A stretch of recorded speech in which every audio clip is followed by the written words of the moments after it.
오늘도 우리의 마음과 생각을 집중시키면서 본문을 통해서 주시는 은혜를 받기를 원합니다. 정말 여러분 은혜를 받아야 합니다.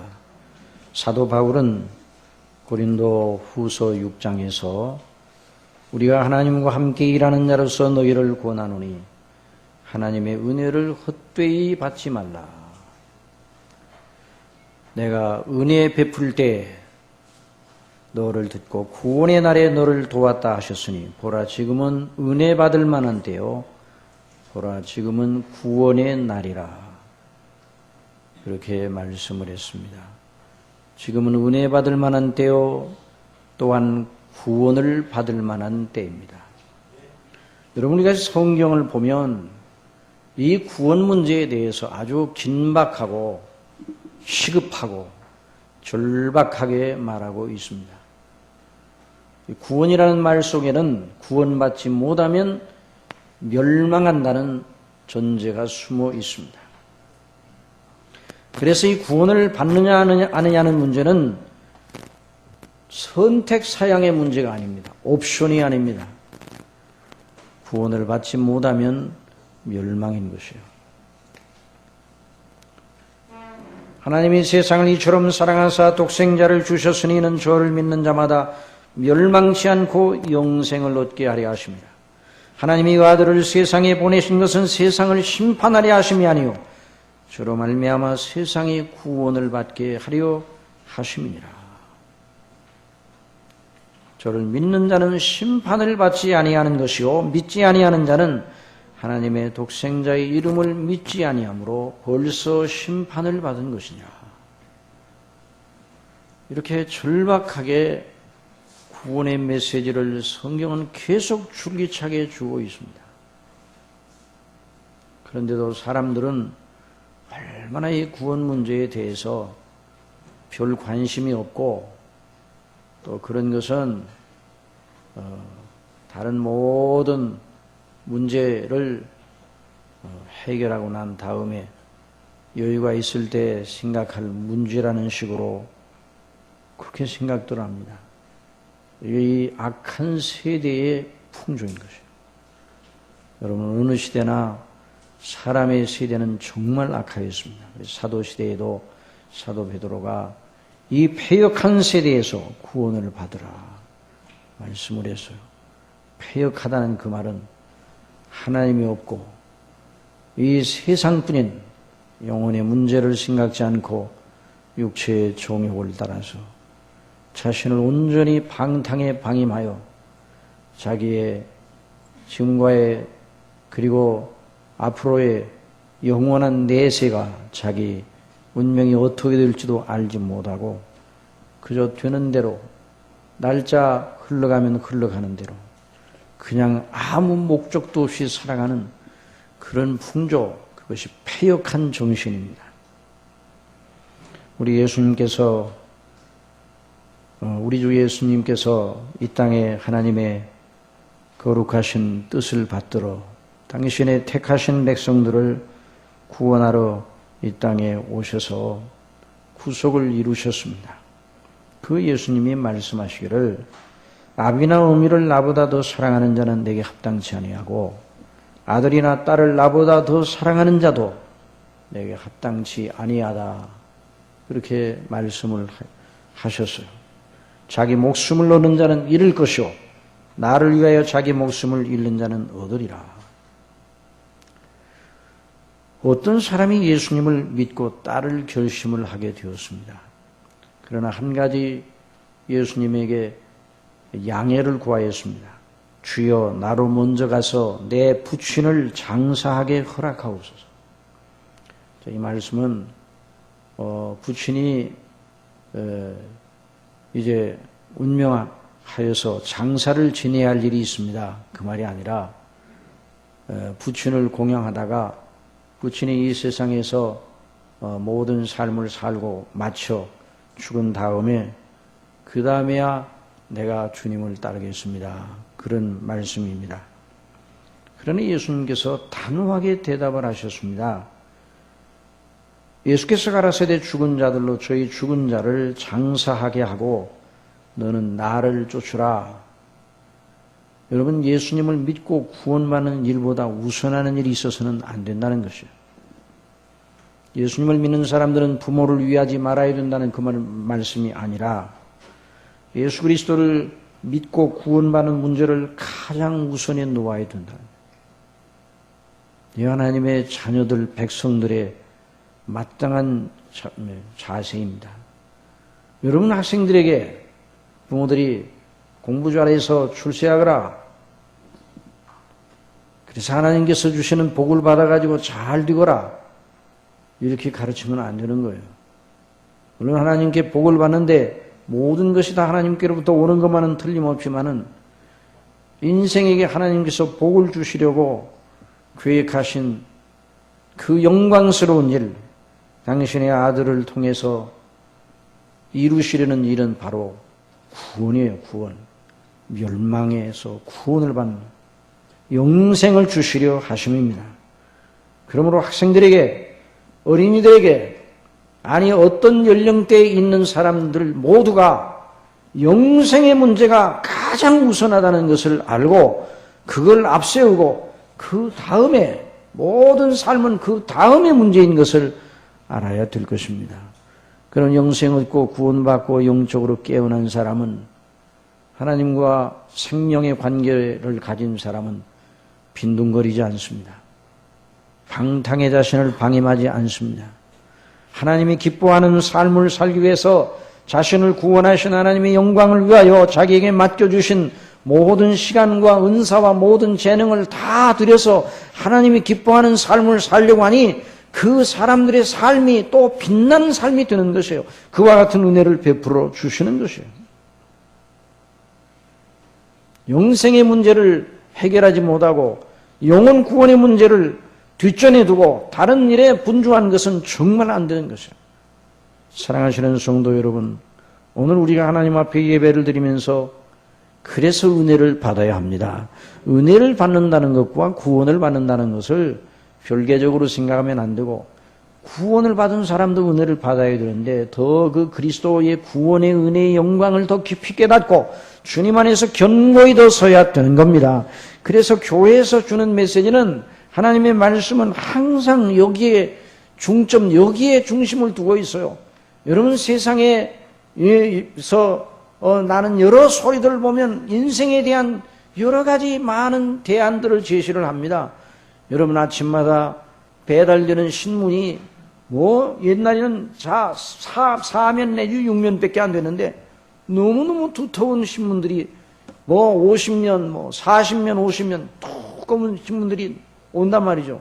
그런데 그 신문의 내용들은 전부 다 이 세상에서 어떻게 살아야 되는가, 또 삶을 더 풍요롭게 하려면 어떻게 하는가. 그런데 그 문제를 가만히 그 내용을 보면은 전부 다 인간 조건에 관한 것입니다. 조건에 관한 것이에요. 조건. 여러분, 인간 조건도 중요하지 않은 건 아닙니다. 그러나 인간 조건에 관한 것, 그러나 더 우선적인 본질적 조건이 있습니다. 하나님과의 생명의 관계입니다. 죄 가운데는 인생이 하나님과의 생명의 관계, 화평의 관계를, 그걸 잃어버리게 되면 다른 모든 것 다 나중에 아무것도 아니게 되는 것이에요. 아무리 이 세상에서 부자로 살고 이 세상에 풍족하게 살고 그 조건이 대단하고 다른 사람들이 다 부러워하는 위치에 있다 할지라도 그 영혼을 하나님이 도로 찾으시면 그 모든 것이 네 것이 되겠느냐 말이에요. 어리석은 부자에게 우리 예수님께서 말씀해 주신 대로 자기에 쌓아두어서 너무너무 많은 소출이 있어서 그 곡간을 크게 짓고 이제는 됐구나, 이 정도면 됐구나, 어떻게 하면 이 많은 곡식을 쌓아둘 창고를 만들까 궁리하면서 자기 영혼을 향하여, 자, 내가 여러 해 쓸 물건이 이렇게 많이 쌓였으니, 오늘날로 말하면 내가 충분한 여유가 있는 이 모든 이 재력이 내게 주어졌으니 나는 얼마든지 이제 삶을 풍족하고 아주 재미있게 살 수 있다. 세상이 제공하는 모든 쾌락과 좋은 걸 다 누리며 살 수 있다 라고 생각을 하였습니다. 그러나 우리 예수님 말씀하십니다. 하나님이 그날 밤 내 영혼을 부르면 그 모든 것이 네 것이 되겠느냐. 하나님께 부여치 못한 자는 이와 같다고 말씀을 했습니다. 여러분, 우리가 하나님을 믿는 것을 그냥 적당히 우리의 인간 조건을 좀 잘해주시기를 원하여 믿는 거, 이런 식으로 미신적으로 믿어서는 안 돼요. 이거 다 우상숭배, 이런 거 다. 하나님을 믿는다고 하면서 하나님이 성경에서 하나님께서 예비하시고 하나님께서 주시겠다고 하는 그 놀라운 은혜를 원치 아니하고, 하나님이 주시려는 은혜는 바라지 아니하고 자기가 원하는 걸 가지고 하나님 앞에 날마다 구하는 건, 이건 우상숭배예요. 탐심이에요. 탐심은 곧 우상숭배니라 말씀을 했어요. 여러분, 베드로의 사도가 이 베드로 후서를 쓸 때 이 편지를 받아본 사람들은 고생을 하고 있었어요. 박해를 받고 있었어요. 환난 중에 있었어요. 무엇 때문에 그런가? 예수님 믿는 일 때문에 그랬어요. 그런데 환난과 박해를 받고 생명의 위협을 당해도 왜 믿음을 버리지 않고 고생을 하는가? 나 오늘부터 예수님 안 믿는다. 그러면 다 그들이 그 박해에서 금방 벗어날 수 있었어요. 그런데 왜 그 박해를 감당하면서도 왜 그 믿음을 버리지 않았는가? 거기에 영원한 생명이 있기 때문입니다. 그래서 사도 베드로는 이러므로 너희가 이것을 알고 이미 있는 진리에 섰으나 내가 항상 너희로 생각하게 하려 하노라. 이미 있는 진리라고 그랬어요. 진리는 무엇입니까? 있는 그대로예요. 여러분, 저와 여러분이 진리를 붙잡는 자들이 되기를 바랍니다. 여러분, 진리가 가장 무서운 것이에요. 모든 것이 다 진리대로 되는 거예요.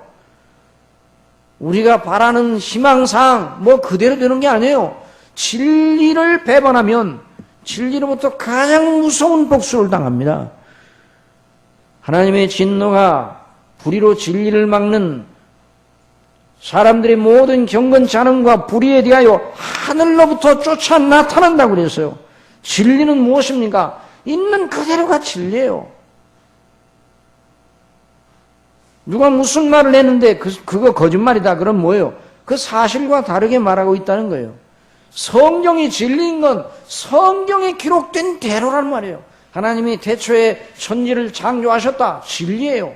모든 인생이 다 주의 아래에 있다. 하나님의 진노 아래에 있다. 지옥이 있다. 천국이 있다. 예수 그리스도를 믿음으로 말미암아서만 은혜로 구원받는다. 진리란 말이에요. 정말 그대로란 말이죠. 다른 모든 건 변화가 없어요. 성경 그대로예요. 그러나 이 세상에 있는 동안 우리가 사람들이 생각은 그렇게 생각하지 않습니다. 그건 예수 믿는 사람들, 예수쟁이들만 생각하는 거고, 그 성경을 어떻게 믿느냐? 그 옛날에 2000년 전에 써있는 그 책을 어떻게 믿느냐? 그렇게 말합니다. 그러나 여러분, 이 하나님의 말씀은 진리예요. 복음 진리. 그래서 진리 안에 서 있다 그랬어요. 진리 안에 서 있다. 여러분, 이 세상에 산다는 건 진리와 거짓 사이에서 어느 것을 선택하고 사느냐라고도 말할 수가 있는 것이에요. 하나님께서 에덴 동산에서 아담에게 동산 중앙에는 선악을 알게 하는 나무의 실과를 따먹지 말라고 말씀해 주셨어요. 동산 각종 나무의 실과는 내가 임으로 먹되 선악을 알게 하는 나무의 실과는 먹지 말라. 내가 먹는 날에는 정령 죽으리라. 그게 진리예요. 그러니까 절대로 따먹어서는 안 돼요. 따먹으면 죽어요. 하나님의 명령이고 그게 바로 하나님의 법도요. 인생에게 주신 꼭 지켜야 할 언약적인 법도예요. 그러니까 그 말씀 그대로 그게 진리예요. 그러나 뱀 곧 사단이 아담의 아내 하와에게 말하였습니다. 너희가 결코 죽지 아니하리라. 너희가 그것을 먹는 날에는 너희 눈이 밝아 하나님과 같이 되어 선악을 할 줄 하나님이 아심이라. 거짓말이에요. 결코 죽지 아니하리라. 거짓말이에요. 그런데 이 하와가 이 악한 이 속이는 말, 거짓말을 마음속에 받아들이고 그 나무를 보니까 먹음직도 하고 보암직도 하고 지혜롭게 할 만큼 탐스럽기도 한 나무인지라. 여자가 그 실과를 따먹고 자기와 함께한 남편에게도 주매 그도 먹은지라. 거짓말을 믿고 행했어요. 죽지 아니하리라. 따먹었어요. 그날 그 즉시로 죽었습니다. 여러분, 거짓말이 달콤하게 들립니다. 그러므로 들리는 대로 내게 느껴지는 대로 믿으면 안 돼요. 또 나를 믿으면 안 됩니다. 여러분, 잠언서에 보면 자기를 믿는 자는 어리석은 사람이다 그래서.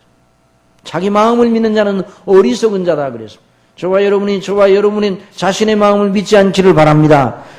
믿지 말아야 돼요. 우리 저 자신의 마음을 믿지 말아요. 여러분 자신의 마음을 믿지 말아야 돼요. 뭘 믿어야 됩니까? 하나님을 믿으시기 바랍니다. 하나님의 말씀을 믿으시기 바랍니다. 예수 그리스도를 통해서 주시는 이 놀라운 구원의 진리와 교리를 믿어야 돼요. 어떤 분은 이런 얘기를 합니다. 어디서 잘 제가 들었는데, 교리적으로는 틀린 부분도 있는데, 거기에 은혜가 또 있어요. 교리적으로는 틀리고 진리에는 약간 어긋나는 것처럼 보이는데, 그래도 은혜가 있어요. 여러분, 이거 거짓말입니다. 진리와 은혜는 함께 갑니다. 은혜와 진리가 충만하다고 그랬어요. 은혜와 진리가 누구 안에 있습니까? 그리스도 안에 있습니다. 그런데 진리는 아닌데 은혜가 있다? 이건 안 되는 거예요. 사람들의 마음속에 좋게 들리면 진리가 아니에요. 그게 은혜가 아니에요. 어떤 사람들은 은혜가 있다 없다를 자기 마음에 생각되는 대로, 자기 마음에 키는 대로 은혜가 있다 없다 그래요. 그 기준은 자기 자신의 마음이에요. 진리는 하나님의 말씀이 진리인 것입니다. 복음이 진리인 것입니다. 그래서 사도 베드로는 자기들이 증거하는 복음이 진리, 하나님의 진리의 말씀이기 때문에 그 복음 안에 견고하게 서라고 말하고 있어요. 견고하게 서 있는데 또 서라고 말하고 있어요. 복음의 핵심은 무엇입니까? 바로 하나님의 아들 우리 주 예수 그리스도와 그 십자가의 부활을 통해서 하신 일을 믿음으로 말미암아 영생에 이르게 하는 것, 이게 복음입니다. 이게 진리입니다. 이걸 항상 잊지 말아야 됩니다. 아침에 일어나면 이 진리를 묵상하시기를 바랍니다. 이게 다 진리의 기스예요. 우리 주 예수 그리스도 하나님의 아들을 통해 죄와 허물로 죽은 영원한 하나님의 진노 아래 있는 우리를 구속해내셨어요. 건져내셨어요. 이것이 진리입니다. 그 성령께서, 진리의 영 되신, 그리스도의 영 되신 성령께서 우리와 함께 계시는 거예요. 이걸 어린아이들도 알고, 학생들도 알고, 어른들도 알고, 노인들도 알고, 남자도 알고, 여자도 알고, 이걸 믿어야 돼요. 왜 이 말씀이 어렵습니까? 학생 여러분, 여기 보세요. 학생 여러분. 이 말씀이 어려워요? 이 말씀이 어떻게 어려워요? 이 말씀을 믿음으로 받으시기 바랍니다. 어린 때나 노인 때나 장년 때나 청년 때나 들어야 할 메시지가 따로 있는 게 아니에요. 이 메시지인 것입니다. 어린아이들 때도 계속 이 메시지입니다. 그리고 나중에 청년이 돼도 이 메시지입니다. 이 말씀을 계속 들어야 되는 거예요. 여기에 바로 생명이 있는 거예요. 그래서 진리 안에 견고히 서 있는 그들에게 또 서라고 말씀을 했어요. 흔들리지 말라고 말씀을 했습니다. 왜냐하면 이 세상에서 믿는다는 건 그렇게 쉬운 일이 아니기 때문에 우리가 믿음을 가지는 즉시로 예수 그리스도의 생명이 우리 속에 주어지게 되는 겁니다. 그러나 그날로 그 사람의 모든 이제 믿음은 영생 안으로 사망의 생명으로 옮긴 것만은 틀림없지만은, 그러나 그 이후에 쥐상 순례길 가는 동안 내내 영적인 싸움을 싸워야 됩니다. 영적으로 흔들어지려고 하고 우리 믿음을 뺏으려고 하는 이런 세상 풍조 패역한 세대의 정신이 마구마구제부로 우리에게 대항하여 나옵니다. 여러분, 오늘날은 텔레비전을 통해서, 매스컴을 통해서, 신문을 통해서, 책자를 통해서, 인터넷을 통해서 사람들의 심령을 흔들어내 가지고 세상 풍조의 주사를 봐요. 주사를. 그거 몰라요. 요즘은 살인 진드기가 있어가지고 그 진드기를 잘못 물리면 큰일 난다고 그러는데, 그 진드기를 물리면 열이 나고, 그래가지고 면역력이 약한 사람은 큰일 난다는 거예요. 그런 것만 무서워하지, 살인 진드기만 무서워하지, 오늘날 사단이 그 심령 속에 믿음을 흔들어대는 그런 무서운 영적인 진드기보다 더 무서운 이런 역할을 하는 것을 알지 못한단 말이에요. 그래서 사도 바울은 사단의 깊은 간계를 알지 못하는도다 그랬어요. 여러분, 그러므로 똑바로 예수님을 믿어야 됩니다. 그래서 사도 베드로는 이미 알고 있는, 믿고 있는 성도들에게 그 믿음의 확실한 기반이 무엇인가를 다시 한번 강조하고 있어요. 그리고 지난 시간에 우리가 확실한 믿음의 기반에 대해서 배웠죠. 사도는 말했습니다. 우리가 말하는 것이 꾸며낸 이야기가 아니다. 공자의 꾸민 이야기가 아니라 우리가 친히 그리스도의 위엄을 보았다. 변화산상에서 보았다. 하나님께서 저 하늘로부터 들려오는 소리, 이는 내 사랑하는 자요, 내 기뻐하는 자야. 그러므로 저의 말을 들으라는 말씀을 들었다. 그러므로 우리 예수님을 믿는 우리 주 예수님의 위엄과 영광이 얼마나 놀라운가. 그것을 언제나 잊지 말라고 사도 베드로는 말하였습니다. 자기가 그런 체험을 하였습니다. 사도 요한과 사도 베드로가 그리고 야고보가 그 체험을 하였습니다. 놀라운 체험이죠. 영광스러운 체험입니다. 여러분 신비 체험을 하면 얼마나 놀랍겠다고 생각되지 않습니까? 여러분 성경을 우리가 읽어나갈 때 우리가 내가 저 홍해를 건널 때 그 육지를 바다를 육지처럼 건널 때 나도 그 자리에 있었으면 얼마나 좋았을까. 오병이어의 놀라운 축복의 역사를 통해서 5,000명을 먹이실 때 보리떡 오병이어 5개와 물고기 2마리로 5,000명을 먹일 때 내가 그 자리에 있었으면 얼마나 좋을까, 이런 생각을 합니다. 예수님의 변화산상에 우리가 올라가 있었으면 얼마나 좋았을까. 그런 체험을 했으면 정말 내 믿음은 훨씬 이보다 더 나아졌을 텐데, 이런 생각을 우리 마음속에 할 수가 있어요. 그런데 오늘 본문에 있는 말씀을 보니까 사도 베드로가 이런 놀라운 체험을 했는데도 불구하고 이렇게 말하고 있습니다. 19절에 있는 말씀 다 같이 보십시다. 19절 다 같이 시작. 또 우리에게도 확실한 예언이 있어. 자, 더 확실한 예언이 있어. 자, 여기까지만. 우리에게 더 확실한 예언이 있다고 말씀해서 한번 따라해 봅시다. 더 확실한 예언이 있어. 더 확실한 예언이 있다고 그랬습니다. 앞에서 변화산상에서 예수님의 변모된 모습을 직접 친히 목격하고 체험한 사도 베드로가 앞에 것에 비하여 더 확실한 예언이라 이렇게 말하였습니다. 자, 이 확실한 예언, 여기 예언이라는 여기 말하는 예언은 그 문맥을 보면은 구약 성경을 말하는 겁니다. 구약 율법과 선지자들을 통해서 주신 말씀, 구약 모세와 선지자들을 통해 주신 말씀, 구약 성경을 말하는데,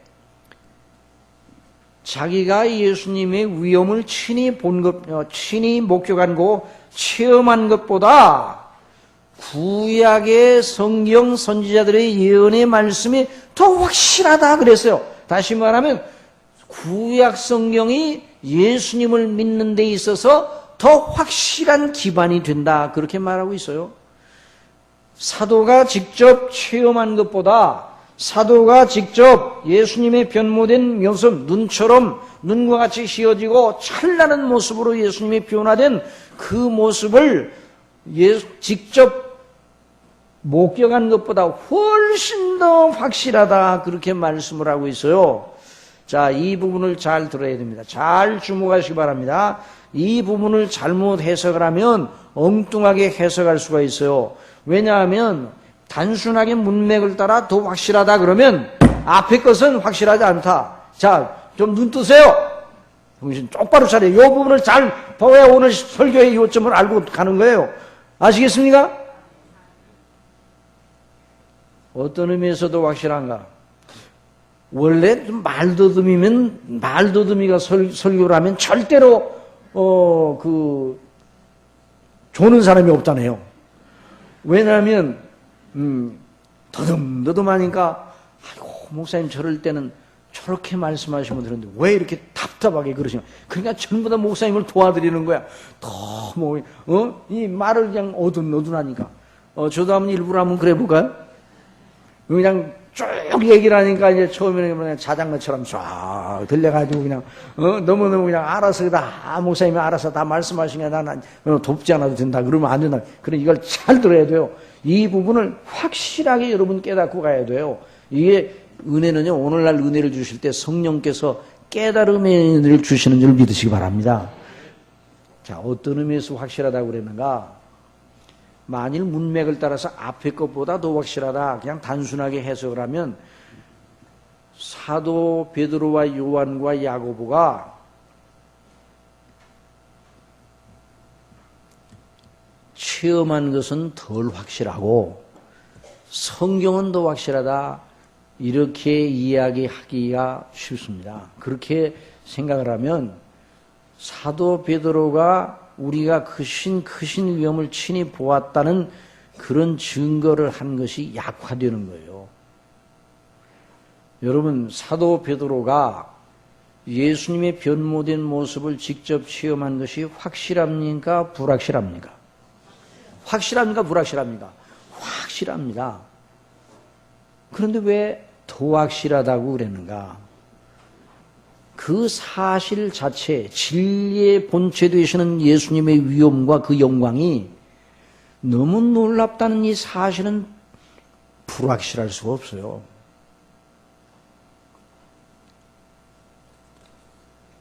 사도 베드로가 예수님의 그 거룩하신 영광을 직접 목격한 것도 절대로 불확실한 것이 아니에요. 너무너무 확실하였어요. 그 기억이 사도 베드로의 심령 속에 그 심령의 신비에다 새겨졌듯이 강한 충격을 주었고 강한 인상을 남긴 것은 틀림없어요. 예수님의 위엄과 그 진리 자체는 확실한 거예요. 그럼 어떤 의미에서 더 확실하다 그랬는가? 자, 어떤 의미인가? 진리의 본체 되시는 예수님과 그 영광은 더 확실하고 덜 확실하고 그런 게 없는데 어떤 의미에서 더 확실하다고 그랬는가? 우리 인간의 인식 능력 때문에, 우리 인간의 지각 능력 때문에 뭘 알고 기억하고 어떤 일을 만나서 우리 마음속에 인상이 지워지게 되면 그것이 강한 인상이면 꽤 오래가고 약한 인생이면 얼마 가지 못하고 강한 인상도 세월이 지나면 약화됩니까? 강화됩니까? 약화되는 거예요. 아무리 충격을 받아도 세월이 지나면 우리 기억이 가물가물해지고 그때 받았던 충격이 점점 사그라들어요. 만약에 그렇지 않다 그러면 사실은 이 지상생에 산다는 것이 정말 너무너무 큰 고통일 거예요. 스트레스를 받아도 어떤 데 강력한 스트레스를 받아도 지나가면 다 사그러드는 거예요. 그래 이런 면에서는 좋습니다. 그런데 진리의 영역, 진리의 은혜와 진리를 수용하고 인식하는 면에서도 이것이 똑같이 작용을 하여서 어제 은혜를 충만히 받고도 오늘 우리 마음이 어제의 마음 상태와 달라지게 된단 말이에요. 어제는 기쁨이 충만했는데 오늘은 그 기쁨이 어제만큼 못하단 말이에요.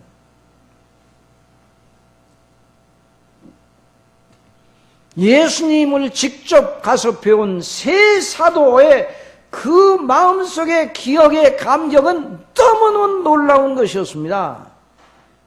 그런데 사랑하시는 성도 여러분, 자, 사도들이 예수님께로부터 그와 같은 놀라운 것을 목격을 하고 예수님의 권능과 말씀과 이적과 기사와 바람과 바다가 잔잔해지고 죽은 자도 살리시고 썩어 나흘이 되어서 죽어 나흘이 되어 썩어 냄새가 나는 나사로의 무덤에 가서 나사로를 살리는 이런 놀라운 체험과 이 모든 걸 다 겪었어요.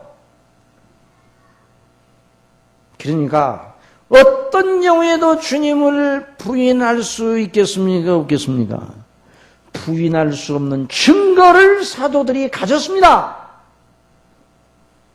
그런데 실제를 보시기 바랍니다. 우리 예수님 십자가에 못 박혀 죽으시기 전날부터 사도들의 마음속에 두려움이 임하고 사도들이 예수님을 죽는 데까지 따라가겠다고 마음의 결심을 했습니다. 물론 베드로가 내가 오게도 같이 가고 죽는데도 따라가겠습니다. 이들은 다 주님을 버릴지라도 나는 끝까지 주님을 버리지 않겠습니다라고 장담을 했을 때 사도 베드로의 마음은 정말이었어요. 정말 그런 상태였습니다. 그러나 그날 그 장담하는 그 사도 베드로의 입에서 침이 마르기도 전에 우리 예수님이 오늘 밤에 다 굴기 전에, 그러니까 저녁 먹을 때와 다 구는 사이가 그 저녁을 몇 시에 먹은지는 모르지만 어두운 때라고 생각한다고 그러면 불과 3, 4시간, 4시간 내지 5시간밖에 안 돼요. 하루도 안 돼요. 한나절밖에 안 되는 거예요. 네가 나를 3번 부인하리라 말씀하셨어요. 그러니까 제자들이 아니 어떻게 예수님이 우리의 마음을 보시는가 이렇게 생각했을지 몰라요. 그런데 그 십자가에 못 박혀 죽으시기 전날 밤 잡히시는데 베드로가 예수님을 몇 번 부인하였다고요? 3번이나 부인하였습니다.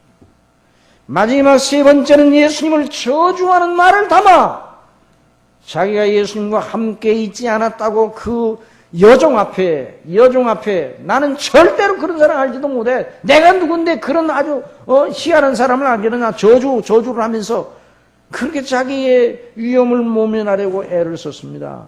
사랑하시는 여러분, 이걸 잘 생각을 하세요. 저와 여러분이 연약하다는 것을 잊어서는 안 됩니다.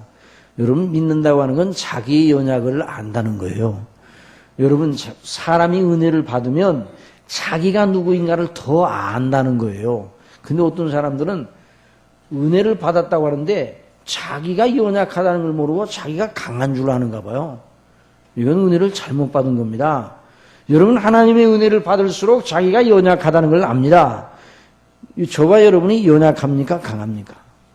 사람의 성화의 정도가 높으면 자기 연약을 훨씬 더 잘하는 거예요. 어떤 사람은요, 누구나 다 그런 단계를 거치죠. 은혜를 처음 받으면요, 한쪽에 은혜를 받으면 자기가 주인이라는 걸 알면서도 은혜 받아서 깨달은 그 자체가 강한 거 아니에요? 그것이 자기 건 줄 알고 자랑도 하고 그걸 의지해서 뭔가 할 수 있는 것처럼 생각을 하고 남도 가르칠 수 있는 것처럼 생각을 하고 이렇게 되는 때가 있어요. 이건 강한 것이 아니라 미숙한 거예요. 아주 성숙하지 못한 상태의 그런 역사가, 그런 모습이 나타납니다. 그러니까 자기가 연약하다는 걸 알아야 되는데 이 제자들이 자기는 능히 할 수 있다고 생각을 했어요. 그러나 예수님 십자가에 못 박혀 죽으실 때 다 달아나 버렸어요. 자, 이걸 여러분 생각해 보시기 바랍니다. 우리가 아무리 어떤 체험과 아무리 대단한 충격적인 교훈을 받고 깊은 인상을 받았다 할지라도 그것이 시간이 지나면 오래가지 못하는 것처럼 연약하단 말이에요. 연약해요.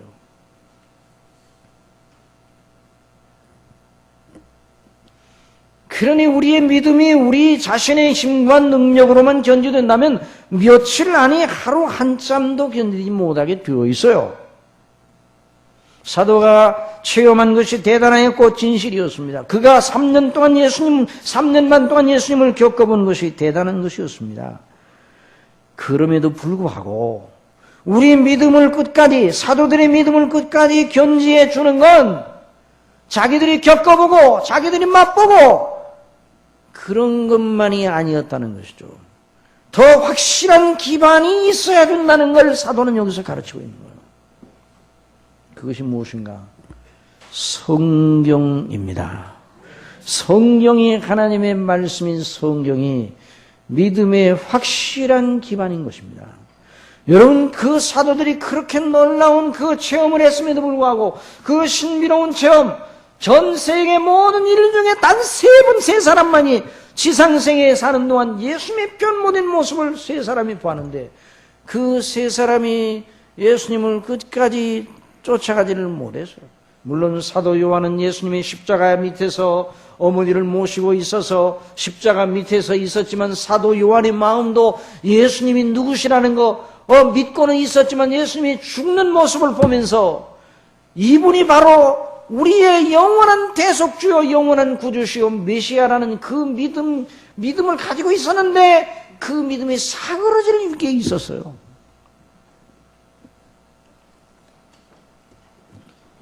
여러분, 이것을 잊어서는 안 되는 것입니다. 우리 믿음을 끝까지 견디하는 건 우리의 어떤 신비로운 체험이나 그런 것이 아니라 성령을 믿고 깨닫게 하시는 하나님의 성령의 가르치심이 있다는 걸 믿으시기 바랍니다. 이게 놀라운 요점이에요. 이걸 잊지 말아야 돼요. 오늘날 이 이단들이 판을 치고 있어요. 이단들이 교회들을 무너뜨립니다. 어떤 모교회는 6,000명 모이는 교회인데 신천지가 뭐가 들어가가지고 그 교회를 다 회파시키고 그 교회를 차지했어요.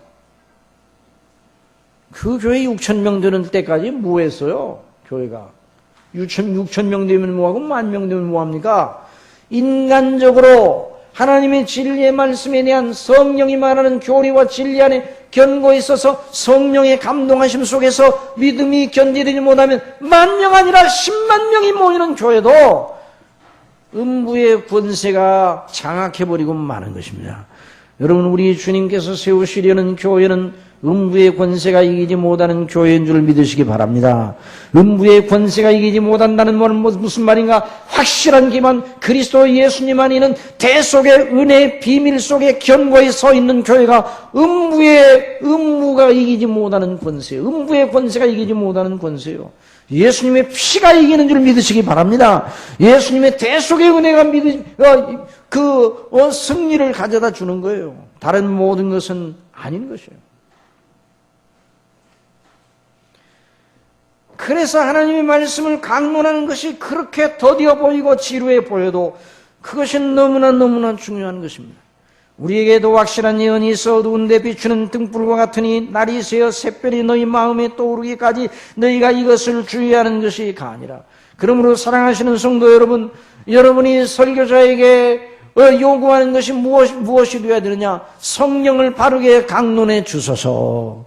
이런 은혜를 설교자에게 주시기 바랍니다. 기도해 주시기 바랍니다.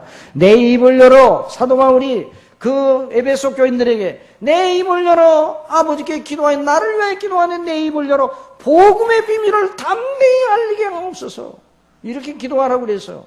사랑하시는 성도 여러분, 사랑하시는 중심교회 성도 여러분, 학생 여러분, 하나님의 말씀인 성경을 강론하는 걸 깨닫는 지혜를 저희들에게도 주시옵소서라고 기도하시기 바랍니다. 내 눈을 열어 주의 법에 기이한 것을 깨닫고 해주시고 보게 하여 주시기 바랍니다. 이것이 없으면 믿음은 절대로 하늘나라까지 못 가는 거예요. 이것이 없으면 반석 위에 세운 집이 아니라 모래 위에 세운 집이에요. 그래서 사도 베드로가 더 확실한 예언이 있다고 그랬어요. 우리의 연약 때문에 이제까지 자기가 말했던 것이 다 사실이고 진리고 경험했던 것이 정말 진짜 경험한 것이지만은 그러나 그것만 가지고는 안 된다 이 말이에요. 그래서 사랑하시는 성도 여러분, 예수님이 십자가에 못 박혀 죽으실 때 다 믿음을 예수님께 대한 주는 그리스도 살아계신 하나님의 아들입니다라는 그 믿음이 다 자지러졌어요. 그래서 이 제임스 보이스라고 하는 이제 하늘나라에 가셨는데 유명한 저 미국의 필라델피아 제10장로교회 그 10장로교회 목사님이었는데 그분이 성경 강론은 유명하신 분입니다. 제임스 몽고메리 보이스. 근데 그분이 뭐라고 그러는가 하니 십자가에 못 박혀 죽으실 때에 제자들의 믿음과 소망이 다 거의 꺼졌다는 거예요. 다 없어진 건 아니지만 거의 꺼지고 다만 예수님께 대한 사랑만 남았다는 거예요. 그래서 제자들이 예수님이 십자가에 못 박혀 죽으시고 그리고 무덤에 장사 지낸 바 되어 여인들이 그날 아침 새벽에 향품을 가지고 예수님의 몸에 발라줄 향품을 가지고 갔다는 거예요. 예수님께 대한 사랑은 있어요. 그 예수님의 사랑은 있지만 믿음과 소망은 거의 꺼져버린 상태. 그러니까 그 몸에 향품, 죽은 시체에다 향품, 예수님을 죽은 자 가운데 있는 사람으로 보았다는 거예요. 그러니까 어느 누구도 예수님이 다시 살아나신다는 걸 기다린 사람은 없다는 거예요. 이게 바로 인간의 연약입니다. 그런데 여러분, 나중에 우리 예수님께서 부활하셨습니다. 그런데 부활하신 우리 예수님께서 어떻게 그들이 자지러진 믿음과 예수님께 대한 믿음과 그 소망을 다시 불일켜 세워주시는가?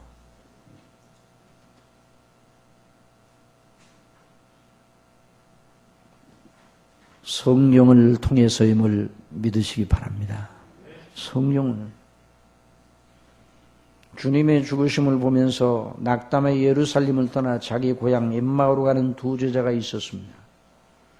물론 그들은 예수님께서 다시 살아나셨다는 소식을 여인들을 통해서 무덤이 비어있다. 여인들이 가보니까 무덤이 비어있더라. 이런 소식을 그러니까 예수님이 부활하신 다음에 낙담한 마음을 가지고 예루살렘을 등지고 옛날 떠나왔던 3년 전에 떠나왔던 자기 고향으로 돌아가고 있었어요. 그들은 슬픈 표정으로 엠마오로 가고 있었습니다. 그때 우리 예수님, 부활하신 예수님이 나타나셨습니다. 그리고 그들에게 물으셨습니다. 무슨 이야기를 주고받느냐? 아니, 근일에 저 예루살렘에 된 일을 모릅니까?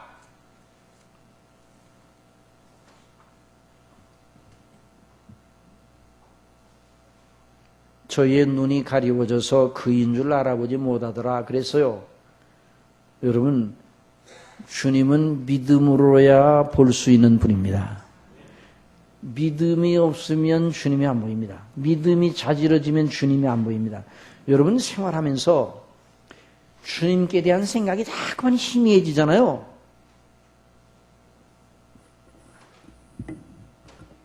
그러면 큰일 났다 생각해야 됩니다.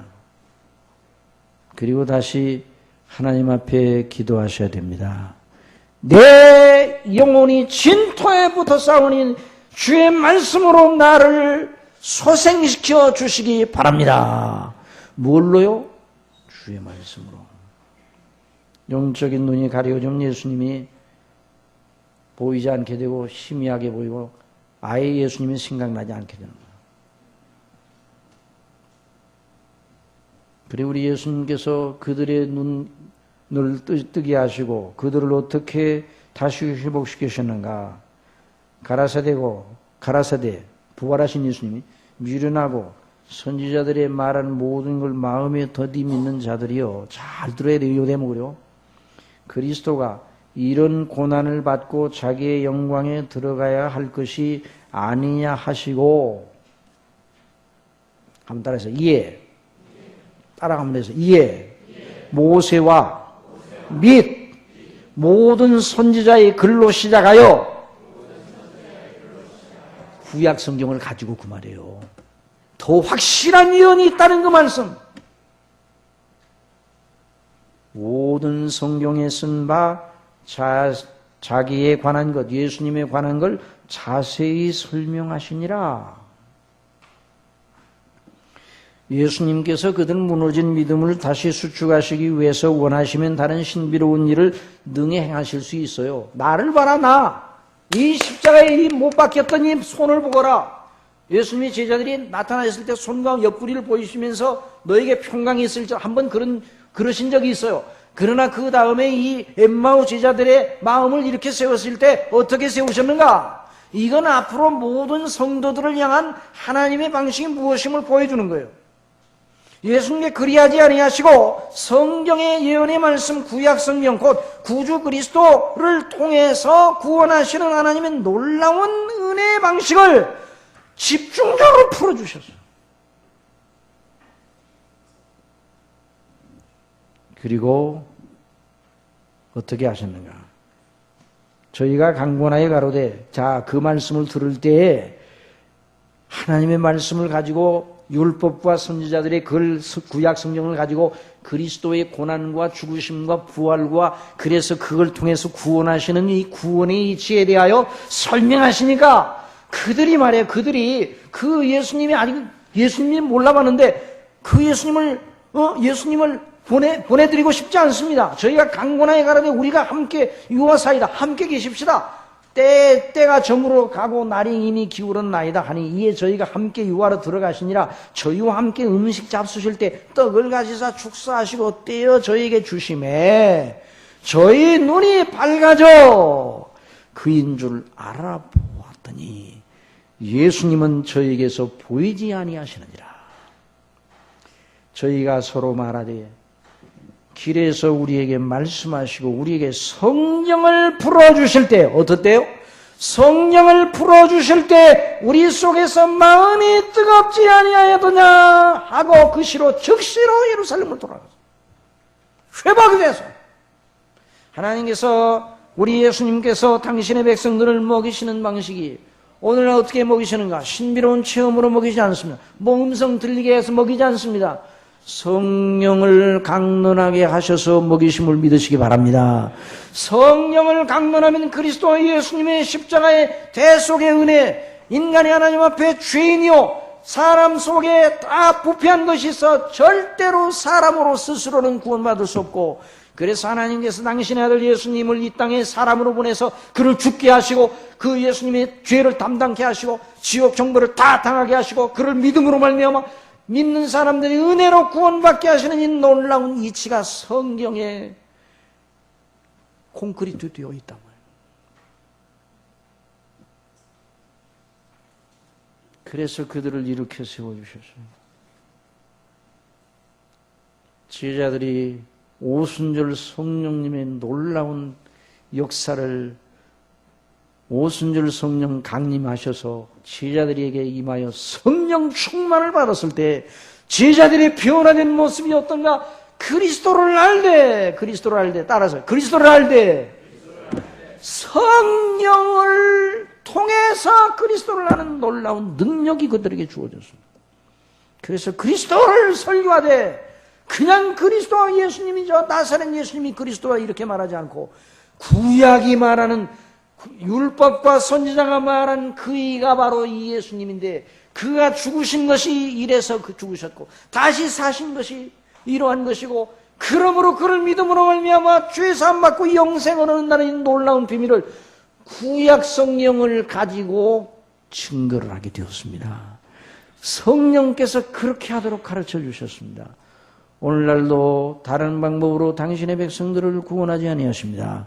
하나님의 말씀을 듣게 하심으로 구원하시는 줄 믿으시기 바랍니다. 성경을 강론하는 게 그렇게 중요한 거예요. 그러므로 오늘날 현대 교회들이 성경을 강론하고 뭐 쓸데없이 사람들이 좋아하고 사람들이 듣기 좋아하는 이런 거 해가지고 교회를 아무리 높게 세운다 할지라도 그리스도의 대속의 비밀의 영광이 그 중심에 차지하지 않으면 거기서는 구원이 일어나지 않습니다. 여러분, 구원이 없더라도 교회는 커질 수 있다는 걸 잊어서는 안 돼요.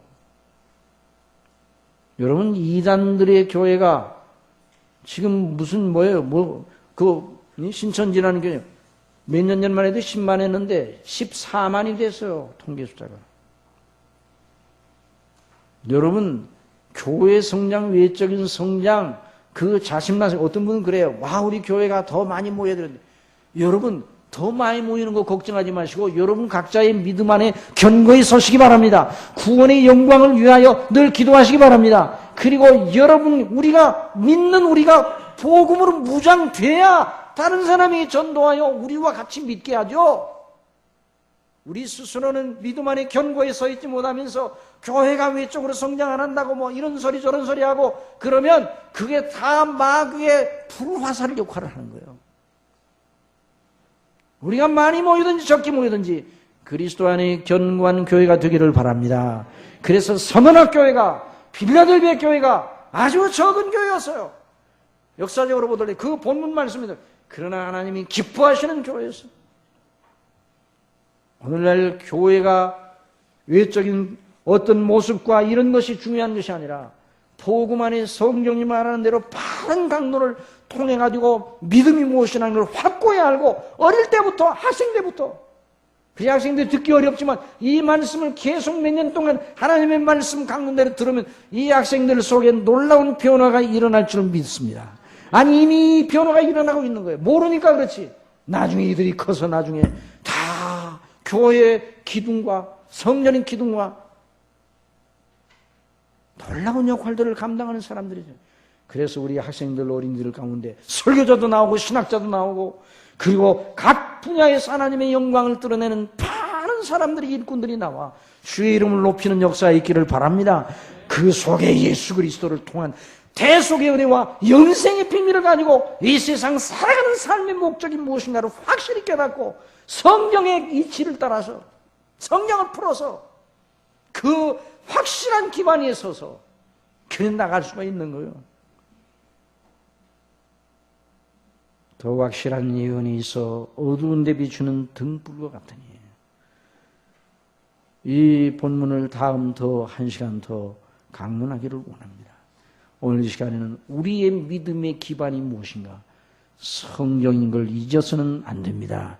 더 확실한 기반 위에 견고히 있어서 내 논리가 아니라 내 종교성이 아니라 하나님의 말씀의 능력 아래, 그래서 하나님을 대적하여 높아진 것을 파하고 모든 생각을 그리스도께 복종케 하는 이 성령의 이치와 이 놀라운 성령의 가르치심 속에 저와 여러분이 견고하게 서는 역사가 있기를 바랍니다.